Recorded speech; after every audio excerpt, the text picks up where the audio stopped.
game. You don't play to just play it. Come after me. I'm a man. I'm for you. Can't wait. Let's go.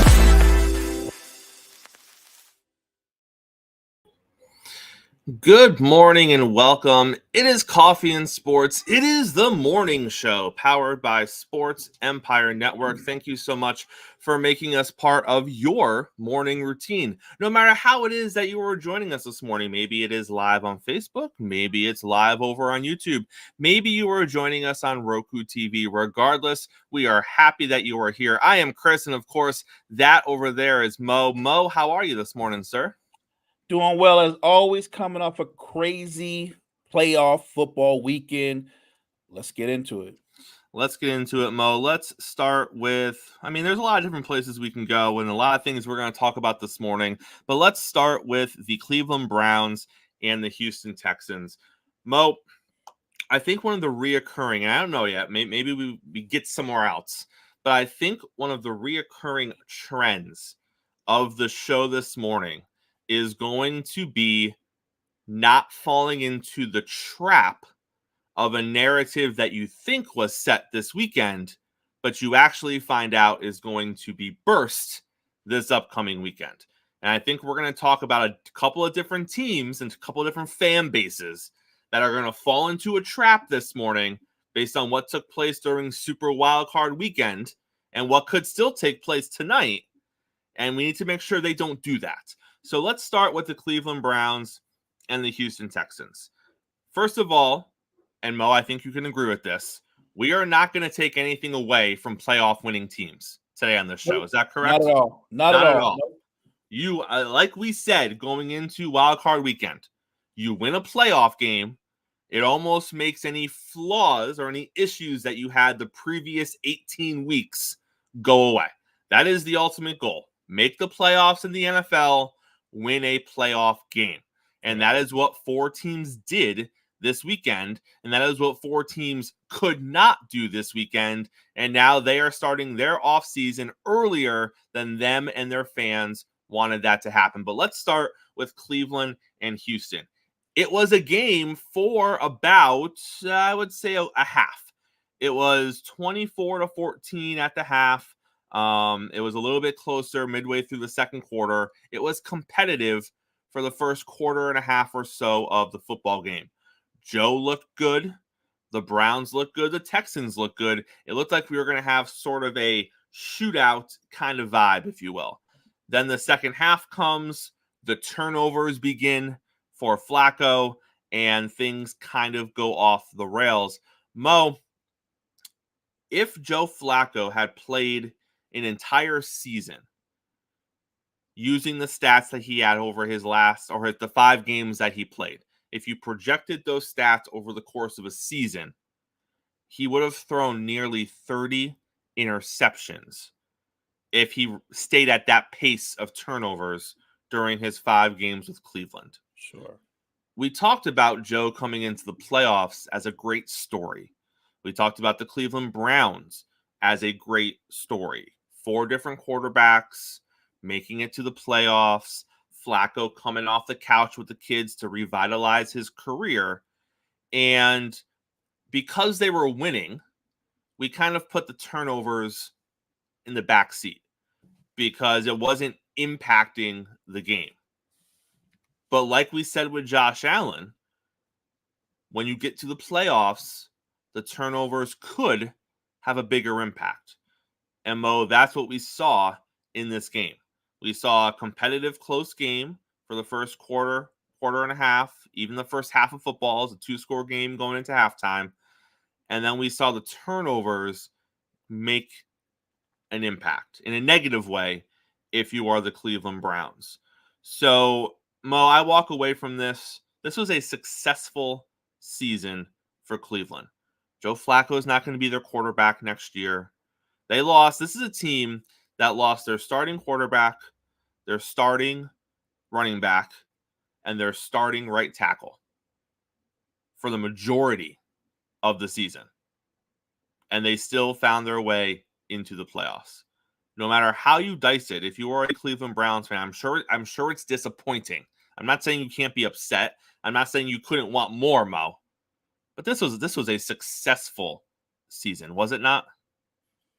When you go through everything that Cleveland went through, and you ask a guy like Joe Flacco, who most people think is on the other side of his career, to come off the couch, you're hoping he can play well. And I think even with the turnovers, he exceeded expectations. I don't think Cleveland fans thought we got Flacco, so we're definitely going to the playoffs. I think they thought we got Flacco. I don't know what that means. Remember, they didn't just lose their running back, they lost their running back, who happens to be their best offensive player. Their offense is actually built around Nick Chubb. So they lost their offensive identity as well. And to me, for them to have the season that they had, it is disappointing. But if you're a Browns fan, I would say be optimistic about what you could be going forward. And you tip your hats to CJ Stroud and the Texans. He played well. He made some great throws. His wide receivers, they just got separation at will at times. It seemed like the Cleveland defense, I think, kind of crumbled, maybe under the weight of those turnovers. When you go consecutive pick sixes, that's devastating. That is like a knockout blow. And next thing you know, your team is reeling. And I don't think they ever really recovered from that. And I'm taking nothing away from the Texans. We don't take away from teams that win.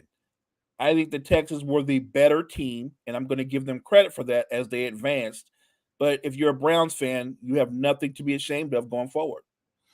They ran the ball 20 times in that game, and I know things got a little skewed in the second half. Like you said, the Houston offense did not score in the second half, but they still put up 14 points as a team. There was those 2 pick sixes in the third quarter. The Houston offense, I think, had one drive or part of one drive in the third quarter because it was mostly the Browns on the field and the Houston defense returning interceptions for touchdowns during the third quarter. But you mentioned the Cleveland Brown rushing game. And again, you look at the success Cleveland had over the last 5 or 6 games, and there's things you don't talk about. You know, you look at it and you're like, oh, the running game is doing just enough. And you say things like that. You're, oh, Flacco's doing enough. And you say things like that. And then you get into these situations, these do or die games, Mo. And the running game, 20 carries, 55 yards. It was all right, but they couldn't lean on it. It wasn't a game changer, right? And that's where the playoffs is where you need a running game you can rely on at times. Flacco, once again, 300 yards passing. I believe he passed for 300 yards in every start that he made, postseason included for this team. He's throwing the ball all over the place, but what was the one consistent thing? The turnovers. He had 2. So nothing changed for Cleveland in this playoff game. They played the same brand of Cleveland Browns football that we've seen the last 6 weeks with this Joe Flacco story. They didn't have a great running attack. It was there, but it wasn't dominant. Flacco had a bunch of yards in the air. He threw the ball all over the field, but he had turnovers. And the defense, like it's been the last 6 weeks, was hit or miss. And that's what you've seen the last 6 weeks of the NFL season. There were times during that stretch where you were like, oh, Myles Garrett, oh, this lockdown secondary in the passing game. And there are other times where you were like, man, Cleveland can give up some points. They have the ability to give up some points on the back end. And that's what we've seen the last month and a half out of this defense. And that's what we saw in the playoffs. I didn't even know Myles Garrett played. Correct. They didn't talk about him. I didn't know he played. Don't remember his name being mentioned. He was not a factor. He's a great player, but he's one of those players that he tends to have these huge monster games, and around the monster games are a few no-show games. But when we look at the stats at the end of the year, we go, well, he had 14 sacks, and that's what you're looking at. But you don't realize that most of their sacks were like on the first half of the season. Where was he when you needed most? Your stars are supposed to come out and impact football games, and he was a non-factor. And you're right. The Texans offense did little to nothing in the second half, but I don't think they needed to because Cleveland's offense was so inept all the Texans had to do was do one thing, not turn the football over, and they didn't. Now, here's where we get into the truth of the conversation, Mo, because if you're a Houston Texans fan heading into this week, you are on the top of the world, right? Absolutely. Unless the Pittsburgh Steelers upset the Buffalo Bills tonight, the Houston Texans are going to Baltimore. And I don't mean to burst the bubble of Houston Texan fans, but you are not going to be playing the same caliber team in Baltimore that you had the opportunity to play this past weekend in the Cleveland Browns. So we'll pick that game obviously later on this week, Mo. But again, I think this weekend is setting up some false narratives for teams going into the second round of the playoffs. Houston deserves all the credit in the world. They played a great football game. But as they roll into Baltimore, potentially, assuming Buffalo takes care of business on their end, if they do end up going to Baltimore, I'm not going to go into that game saying, well, look what they just did to the Cleveland Browns. I'm going to go into that game saying they need to continue to protect the football. They need to realize that they're playing a quarterback who can actually leave the pocket as opposed to just roll the pocket, which is what Joe Flacco did. It's a different situation, Mo, when they go and play Baltimore. And I hope that Houston Texan fan understands that and doesn't think that what happened against the Cleveland Browns is indicative of what's going to happen throughout the rest of the playoffs for this team. And each game is going to play out differently, and it's going to be elevated. You're playing a Ravens team that arguably, well, not arguably, they have the best record in the NFL. And when they've played the elite teams, they've perp walked them. They have owned them, and they have been dominant on both sides of the football. Now, we always talk about narrative. So the narrative with Lamar Jackson is always exciting, always puts up numbers, one of the best in the league. Can he do it in the playoffs, right? Lamar's got a narrative of his own that I'm sure he's trying to hurdle. I expect the Ravens to come out aggressive. We'll pick the game, of course, later in the week. But if you're a Texans fan, I would say you should be proud of your team. You should be excited, but you should be measured because going forward, it's a different animal when you go into Baltimore versus the Ravens, especially that defense. We talk about a lot of defenses. We don't spend a lot of time talking about the Ravens defense with Roquan Smith and company, but that's one of the most physical defenses in the NFL. So again, I tip my hat to the Texans for getting the win, but it's going to be a different game come this weekend. I like that, Mo. Measured. I think measured is a great term to be using this morning. Let's pivot here. Let's talk a little bit about the Miami Dolphins and the Kansas City Chiefs. It was the fourth coldest game in NFL history. I believe it was -6 on the actual thermometer at kickoff with a wind chill of -26. Throughout the game, I think it got as cold as -9 with a wind chill of -30 as the game progressed. Kansas City came out hot in this game. They came out throwing the football. They went right down the field, scored a touchdown early, jumped out to a 7-0 lead, a lead that they never relinquished during the game. The Dolphins' defense kept the game close in the first half. Miami actually made it a 10-7 game early on in the second quarter. That was basically their entire offense when they hit a 53-yard touchdown pass to Tyreek Hill. From there, the defense did their job. They allowed 3 field goals in the second quarter. They allowed a field goal in the third quarter. And then midway through the fourth quarter, the Chiefs finally broke through with a touchdown, which essentially ended up sealing the game for Kansas City. It was cold, Mo. There was a moment where Patrick Mahomes' helmet basically shattered on the field from a hit because of how cold the helmets were. So it was definitely uncomfortable weather, which we knew it was going to be for both teams out there. So obviously, let's start on the losing side here. If you are a critic of the Miami Dolphins, you are going to walk away from this with the narrative of the Dolphins can't win cold weather games. You're going to walk away from this with the bigger narrative of, well, Tua's not the guy. Look how Tua played in the game. I've heard a lot of that. And I'm going to walk away from this with this, Mo. Did Tua do enough to win that game for Miami? No. I would argue unless you played defense for the Miami Dolphins, you did not do enough to give the Dolphins a chance to win that game. The defensive unit was the only unit through 3.5 quarters of that game that I felt did enough to put the Miami Dolphins in a position to win that game. Coming out of that football game, though, I don't blame Tua Tagovailoa. I blame Mike McDaniel. And here's why. The same thing happened last season, Mo. We were about 3/4 of the way through last season. Dolphins had the number 1 offense in the league. And what happened? Teams started to figure out how to defend Miami. And you'll notice that in the later part of the season, Tua's numbers dipped. Obviously, injuries played a role in there as well, but Tua did play a stretch of games before he got injured against Green Bay where his numbers dipped. The defenses in the league figured out what Miami was doing offensively, and they started to take away what they were best at. Let's look at what happened this season. First half of the season, first 3/4 of the season, Dolphins are rolling, number 1 offense in the league. What happened towards the end of the season?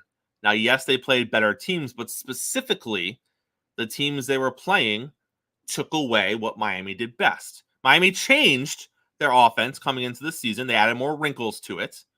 But by the end of the season, those new wrinkles were taken away, just like the original wrinkles were taken away the season prior.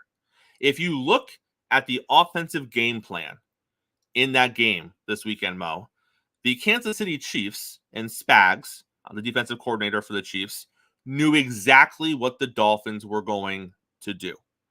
And the Dolphins did exactly what they showed they were going to do on film. They ran the ball the exact same formations, the exact same way they did the 2 weeks prior. The Chiefs were there for it every time. They tried the same screen plays that they had been throwing all season long, specifically the 3 weeks prior where they weren't really working, and they didn't work against Kansas City. Yes, they took a couple of deep shots. We know that deep shots are usually hit or miss. Granted, the Dolphins tend to hit them more than other teams. But at best, a deep shot is going to be a 50-50 opportunity. And without getting a running game going, without getting anything in the intermediate passing game going, Mo, which I think was the most frustrating part as a Dolphin fan. By the way, you may not know this, Mo. Jalen Waddle played in this game. I know. Interesting, because the ball was force-fed to Tyreek for the majority of the game, but Jalen Waddle was actually out there, and he was pretty healthy. He was running routes. He was doing his own thing. And for me, Mo, that's the next step the Dolphins need to take. What do you do? What wrinkles do you add? What adjustments do you make throughout the season to continue to evolve your offense? What I've seen now from Coach Mike McDaniels is the last 2 seasons, he's put all the work in during the offseason. He's put all the work in during the preseason. And what you're seeing is 9, 10, 11, 12 weeks of layers and wrinkles. And he was running things in weeks 4, 5, and 6 that he wasn't running in weeks 2 and 3. And he was running things in weeks 10 and 11 that he wasn't running in weeks 6 and 7. But in 2 seasons now, we get to the end. The NFL has clearly kind of figured out what you're going to do. And then there's no new wrinkle. And because there's no new wrinkle, we keep going back to the well of the same stuff that isn't working. And this is the result that we're seeing. I don't put any blame on a defense that, by the way, I don't even know who was playing linebacker for Miami this weekend. They literally were signing guys off the Justin Houston, signed off the street. Malik Reed signed off the street. They were literally signing guys that were not playing football a week ago to come play defense this weekend because they've lost their entire pass rush over the last 2 games.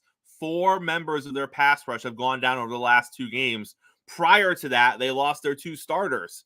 when it comes to pass rush. So they've lost 6 defensive players. They had no pass rush against the Kansas City Chiefs. And I say that lightly. Mo, they had to blitz to create any sort of pass rush. Oh, and by the way, it still wasn't getting to him. Mahomes still was not getting pressured in that game.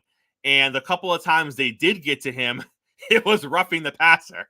So they were generating 0 pass rush, which I'm not surprised by because they have no one to rush the passer. But yet their defense still did their job. So I said all of that to say this, Mo. Is Tua part of the concern? Sure. But I think we all know what the ceiling is for Tua Tagovailoa. And I think we all know what he can do when things are going well around him. And I think we all know he is not going to be a quarterback that is going to overcome, right? He is not going to go out there and when things are not working, he's just going to start calling his own plays. That's not who he is. That's not who he is signed up to be. So if you know that, and Mike McDaniels, to his credit, he did take some credit for this, but you need to understand as a play caller when things aren't going well and call different things. Mo, if I was playing defense for the Kansas City Chiefs, I know when the Dolphins are going to call the fake left, turn right, pitch the ball out, lose 5 yards. We saw that like 7 times in that game. The 3rd time it doesn't work, maybe we should call a different run play. The 3rd time that the wide receiver screen doesn't work, maybe we shouldn't call wide receiver screens anymore. There were no intermediate passes. There were no passes to people really other than Tyreek Hill. If that doesn't change from a play calling stance, Mo, you can't expect the offense to look better.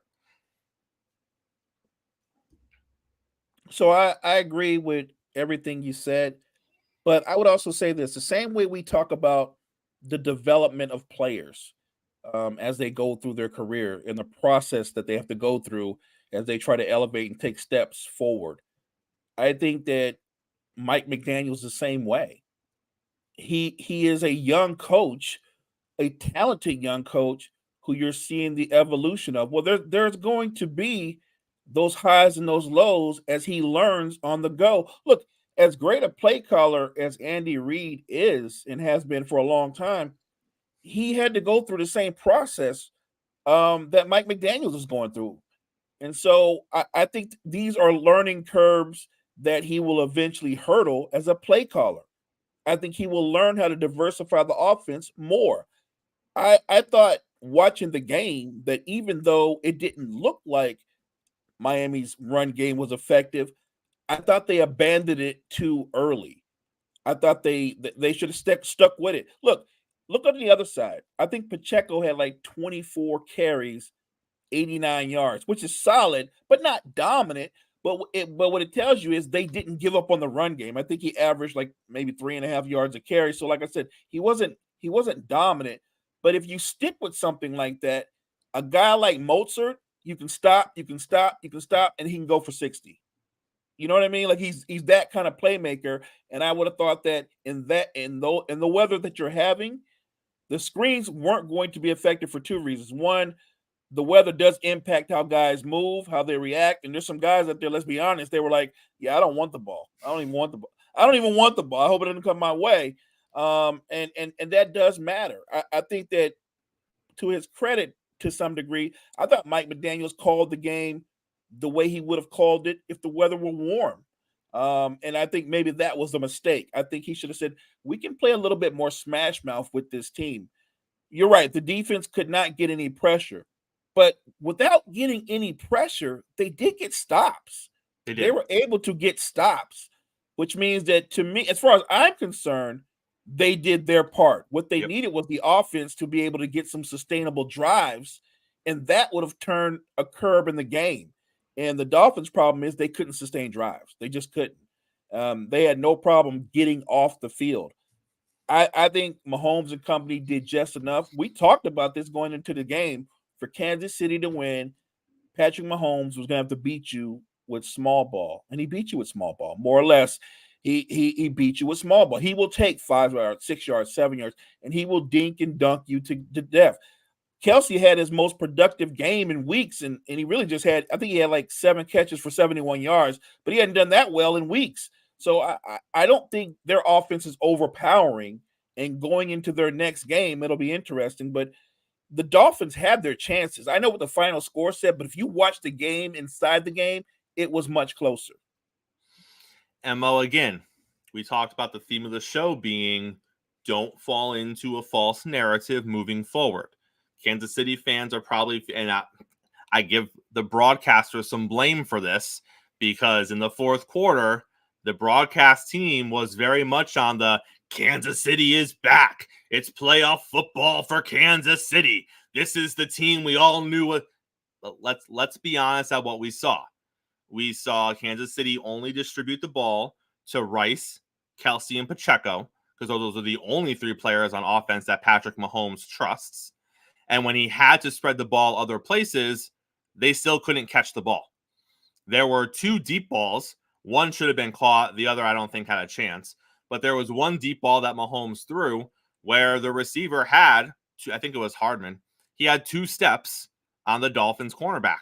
He couldn't find the football. He had no idea where the football was. That's been the issue with the receivers this season in Kansas City.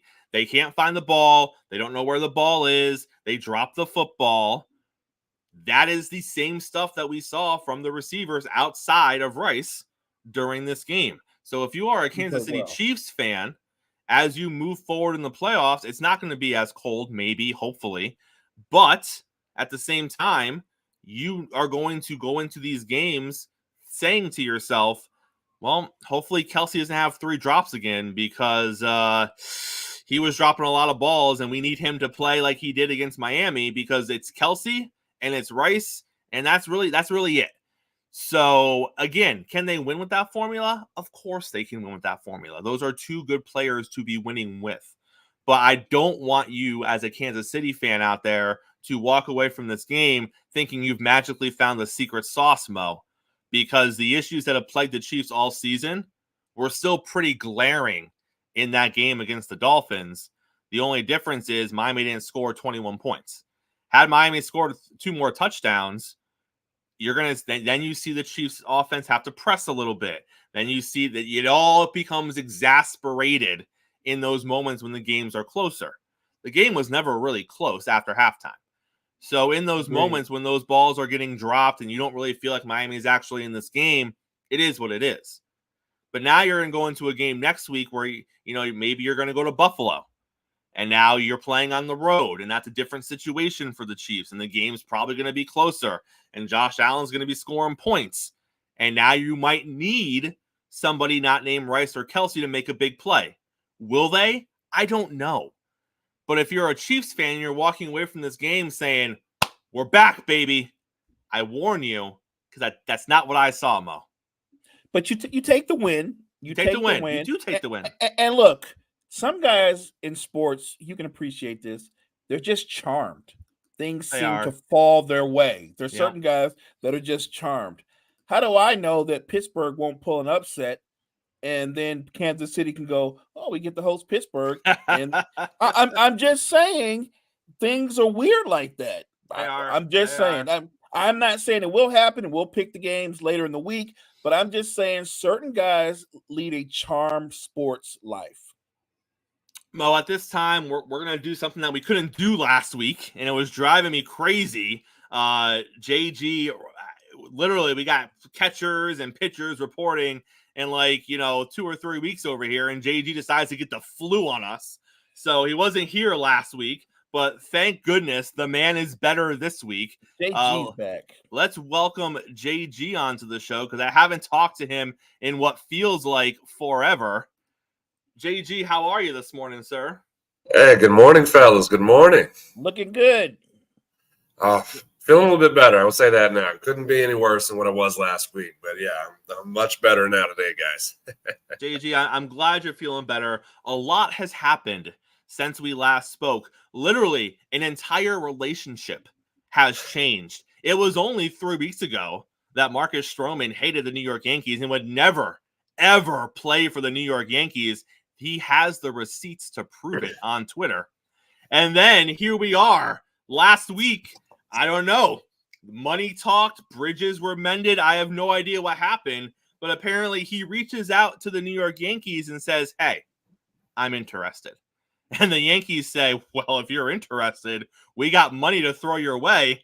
Come pitch for us. And it all came together, JG, and Stroman is now a New York Yankee. What do you make of I would never pitch for the Yankees, F the Yankees, which is basically what his mentality was only a season or two ago, to now him calling the Yankees and saying, I'm interested if you're interested, if you want to do this? Yeah, like you said, it's basically mending a relationship. And desperation will do that. And in Stroman's case and for the Yankees need arms. They need quality arms. And Stroman needs a place to play, and the market was not really what he thought it was going to be, and a lot of us thought he was going to have a much better market than what he ended up having this offseason.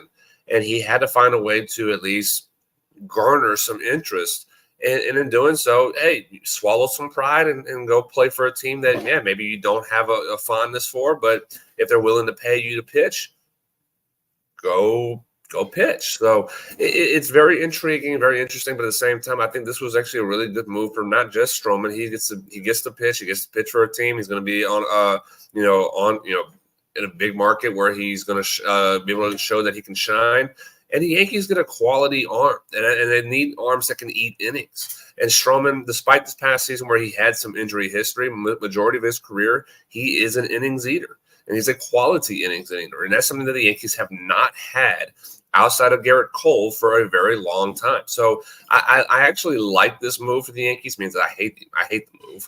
But I like this move for the Yankees because, again, you have a quality arm to go behind Garrett Cole that is going to win you a lot of games. And that's what he's done throughout his career. So I think this is a good move, not just for Stroman to get on a team and be able to start working himself into what we all know he can be. And for some reason, the market just wasn't wanting him to have that opportunity. And yet the Yankees also get a quality arm that they can pair behind Garrett Cole, and that's going to eat the innings. It's going to win some games.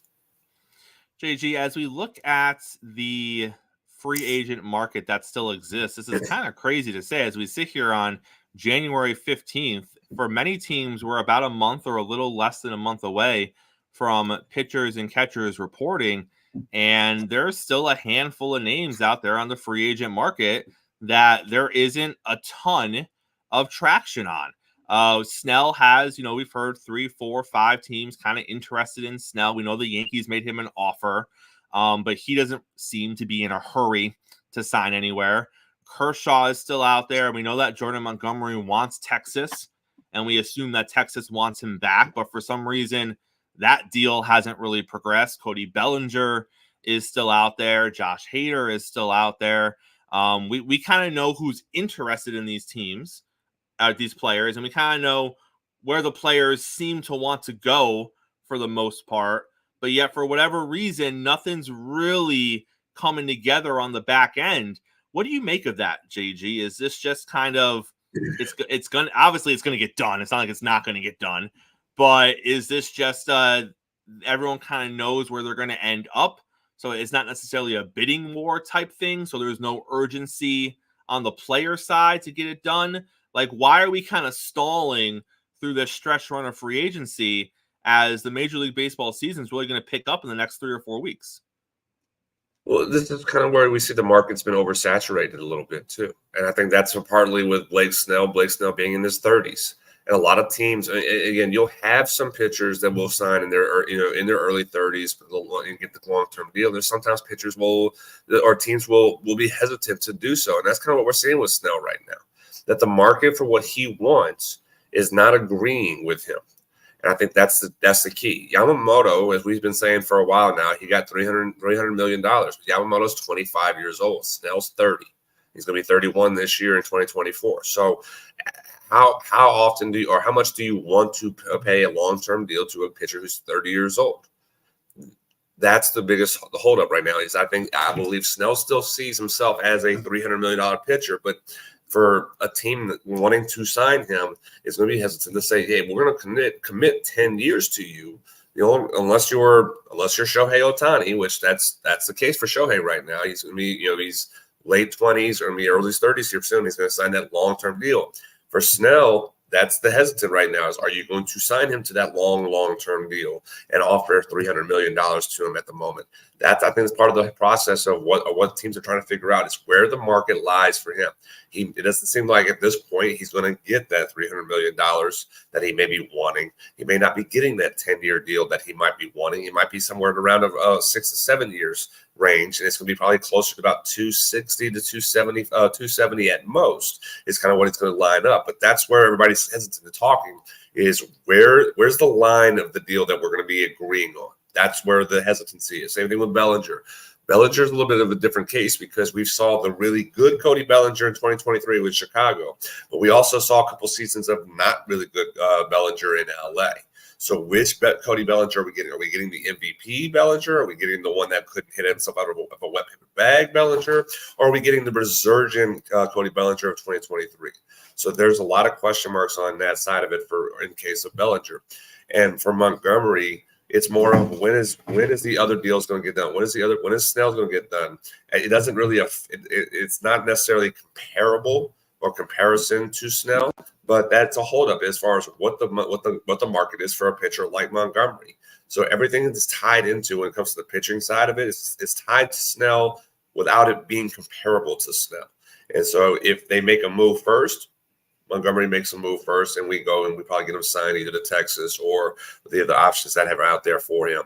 I think Texas is more waiting to see is the market is Kershaw really serious about coming to Texas, and what is he wanting in that deal in doing so, or is he going to go back to LA and try to earn a fifth spot if that's what it's going to be for Kershaw? So Kershaw and Montgomery are more tied to each other than what Snell is, but for the market side of it, they're all attached and all tied into each other. So it's going to be interesting these next few weeks, and as we get closer to February, as we're a month away from spring training, you'll start seeing more movement. But for right now, everybody's kind of playing chicken at the moment until they figure out what they really want in the deals. Somebody finally took the Giants' money. We are wondering if the money was good. We were wondering if they were printing fake money over there. But Jordan Hicks finally took the Giants' money.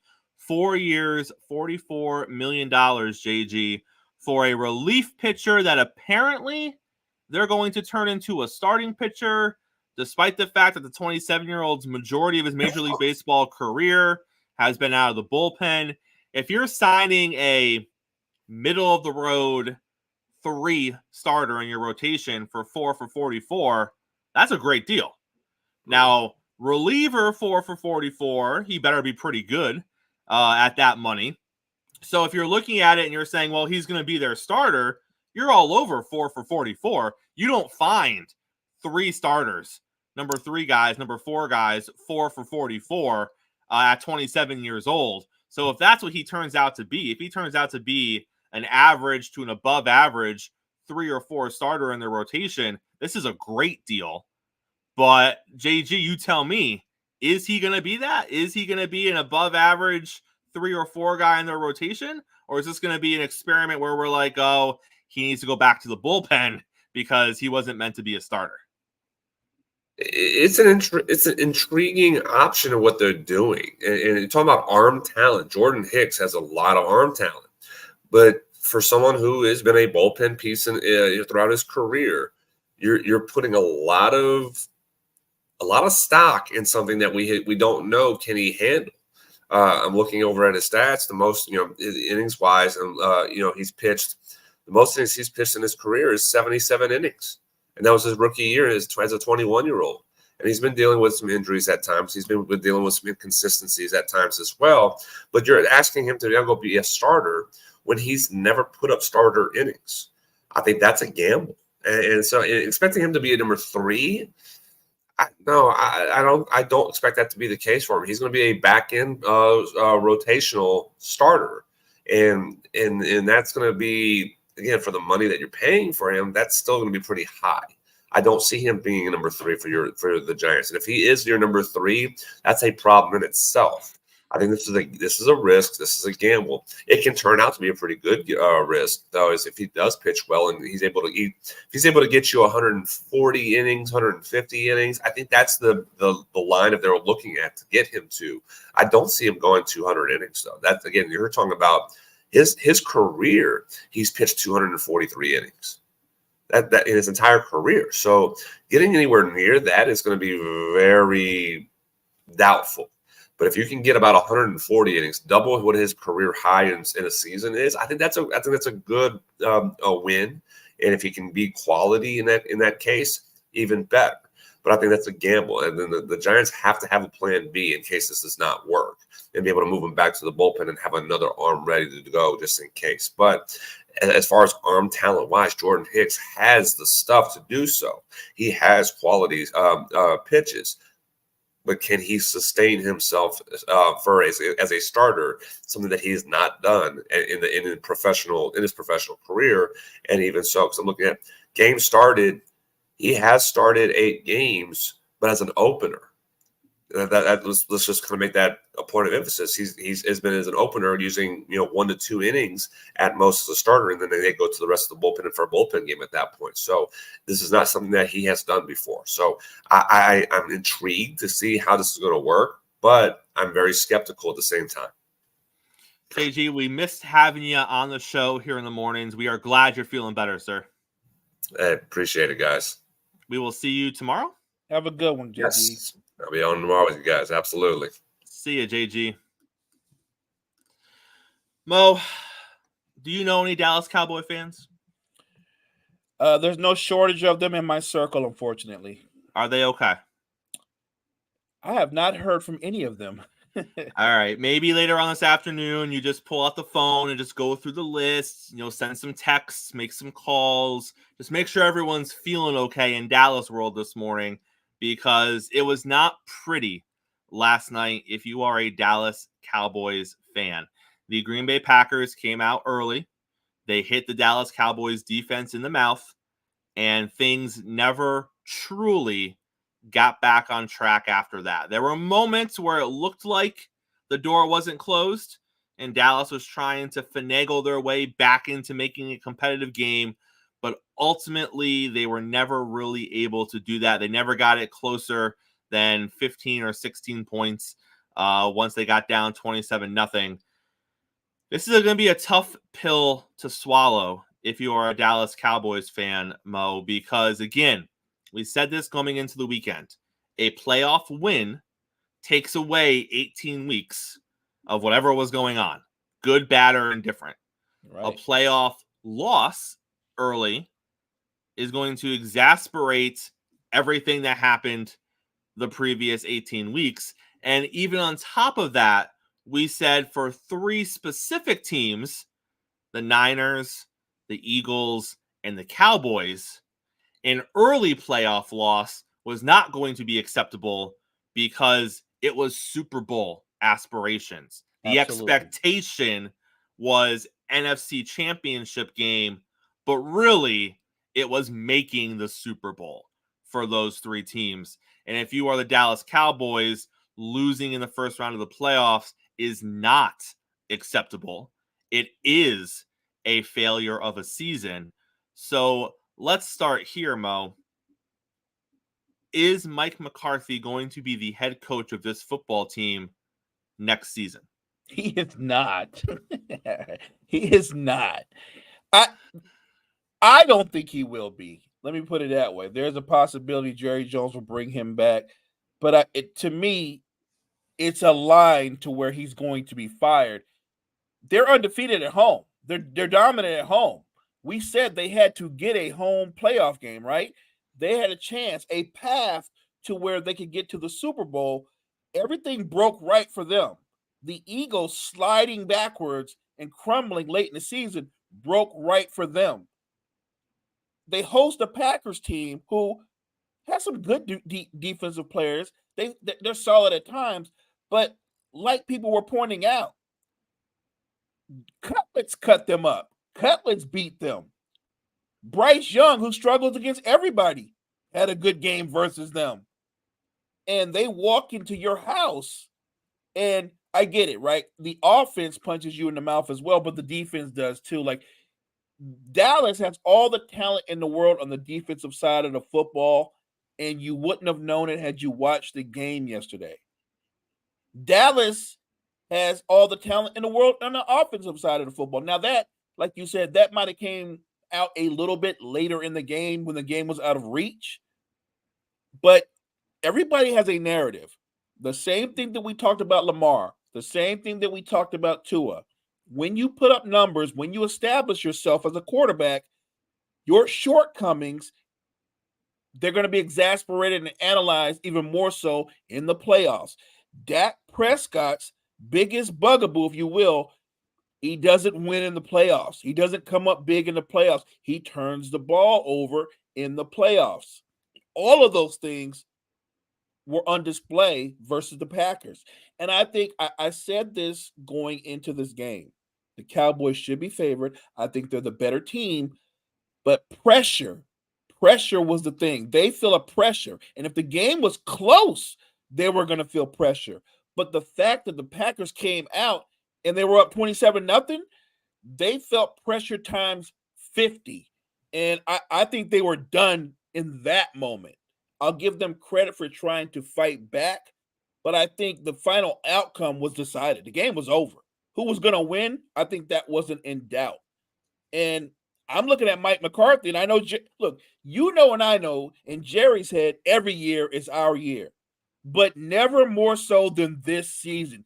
I think Jerry Jones fully believed they had a path and they were going to play in the Super Bowl.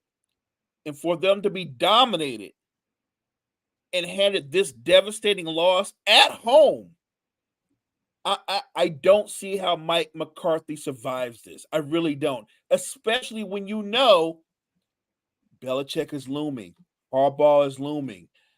I'm just saying there are better football minds, better leader of men looming. Mo, like you said, everything opened up for the Dallas Cowboys. The Philadelphia Eagles, 10-1 a month and a half ago, absolutely collapse at the end of the season. Dallas gets the home game. They get a path to the Super Bowl through playing in Dallas, something we said they needed to do. Right. They had that path open up for them.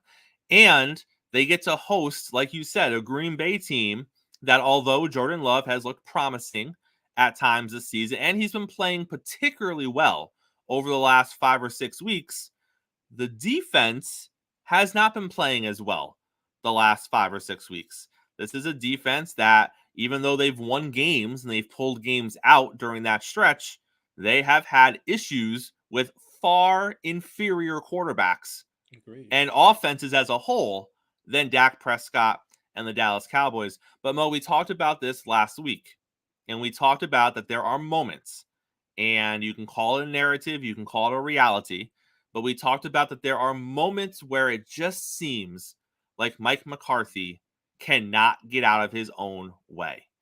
And there were 3 or 4 moments before the pick six made it 27-0. There were 3 or 4 moments in the early part of that game where you're watching the Dallas Cowboys offense and you're saying to yourself, what are they trying to do? Why did we call that? Why are they running? Like, what was the purpose of that play call? And when you do that 3 or 4 times, you have to turn back, just like I did with the Dolphins head coach. You have to turn back and be like, what are we doing? Why are we calling that? Right. Why do you think that situation dictated that play call? Because that wasn't about execution. Even if that play was executed, it wasn't the right play call. Right. And that happened 3 or 4 times during the first quarter and a half. And then Dallas starts to score. They score before half. They score after half. They cut it to a 16 or 15-point game. And then again, later in the game, you're like, wait, why do they call that there? and you got a couple more questions for play calling, and the situation is different now, right? You're still down by a couple of scores, but you're trying to rally. And again, you're questioning the play calling. So sometimes it's the narrative, Mo. Sometimes it just is who you are. Correct. And I think with Mike McCarthy, when it comes to his play calling, we have seen time and time again, that's just who he is. He's going to have situations where he just doesn't call good games. And you never quite know when you're going to get it. You never know when it's going to happen, but it happened yesterday. And I don't know what was the situation because, again, they weren't playing an elite defense. They weren't playing in a situation where, I mean, Mo, I know I'm being hyperbolic, but I think you could have called a better game. I think not knowing their playbook and not knowing what their plays are, I think you could have went out there and said, listen, here's the gist of what I want to do right now. And if you just summarized what you wanted to do, right, I think Dak could have picked the plays that would have went with what you wanted to do. That's what the disconnect was. Whatever it was that Mike was trying to do, it was wrong for that situation. And that's the part that's kind of mind-boggling, because if you take out a couple of games before their bye week this season where he had these issues, since the bye week, they've been rolling. And you haven't really been criticizing Mike McCarthy except for his time management in the Lions game. right. But as far as play calling goes, he's had a good season, Mo. But now we get to the playoffs, and it looks like play calling is going to cost him his job. I'm always one of those people that look at the breadth of somebody's career. I don't think nobody would dispute that Mike McCarthy is a capable and a good football coach. True. And a good play caller at times. But I think that when it comes to situational play calling, it's not a strength. I don't think it's ever been a strength. And in games like this, when you make those mistakes, those flaws, those mistakes are elevated even more. And I don't know about you, but what drove me kind of crazy and yet made me smile a little bit was every time something really bad happened, they flashed up to where Jerry Jones was sitting. Every time. And you can see Jerry's reaction. Like, he's all over the place. He's hitting stuff. He's turning to people. I mean, I would have loved to have been able to hear him, because clearly, he was ranting and saying language that we can't say over the air or should not say over the air. And so I got a kick out of that to some degree. But when I see him going through those kind of emotions, I'm thinking the whole time, I'm like, Mike McCarthy, he's about to look like Arthur was when he was coming off the field, coming out of the other coach. Like, I think there had to be a point in that game, like Arthur, where Mike was like, yeah, I'm probably not going to be back this next year. It doesn't look good for me. And look, they could turn around and blow my mind and bring him back. But my gut feeling is Jerry Jones is not going to let this go. No. And again, what is the theme of our show this morning? It's not falling into narratives that were dictated by what took place this weekend. If you are a Green Bay Packers fan, you are on top of the world right now, as you should be. Your team won a playoff game with Jordan Love. I take nothing away from you. Do not think you're going to go into San Francisco and you are going to get the same result, because I promise you, you're not. So again, measured, like you said, Mo, measured enthusiasm. It's individual weeks. It's individual seasons now. Season 1, you took care of the Cowboys. Great. You've survived to go on to mini season number 2. If you walk into mini season number 2 thinking you're going to do the exact same thing just because you did it to Dallas, and Dallas was a Super Bowl favorite, and now because San Francisco is a Super Bowl favorite, you're going to see a similar result, I hope they don't do that. I hope that the coaching and the people on that team are able to temper their expectations and reset them like a professional should be able to do, because if that's the mindset you go into San Francisco with, you're going to get the Dallas end of a whooping, and it's not going to be a good feeling. So Be happy, celebrate it, but understand the weaknesses that Dallas exploited in your defense when they were trying to get back into the game, but your offense kept scoring, so they couldn't get back into the game. It's not like your defense was up by 4 touchdowns and it was the last drive of the game, Mo, and they were just playing soft coverage. No, your defense was actually trying to stop Dallas. Right. And there were parts during the end of the first half and in the third quarter and the fourth quarter that they actually just couldn't stop them because Dallas's offense got going. So let's not pretend that you didn't give up 32 points, and let's not act like you jumped out to a 45-0 lead and you just gave up all 32 points in garbage time, because I saw those tweets. I saw here comes Dak in garbage time putting up stats. Well, it's not really garbage time when it's the third quarter and he just made it a 2-score lead. And if their defense gets a stop, they're right back in this game. Now, that didn't happen, right? The defense couldn't get a stop on Green Bay in the second half, so they never got a chance to have the ball and cut it to a 1-score lead. Right. But that doesn't mean your defense wasn't playing downs where they needed to stop you.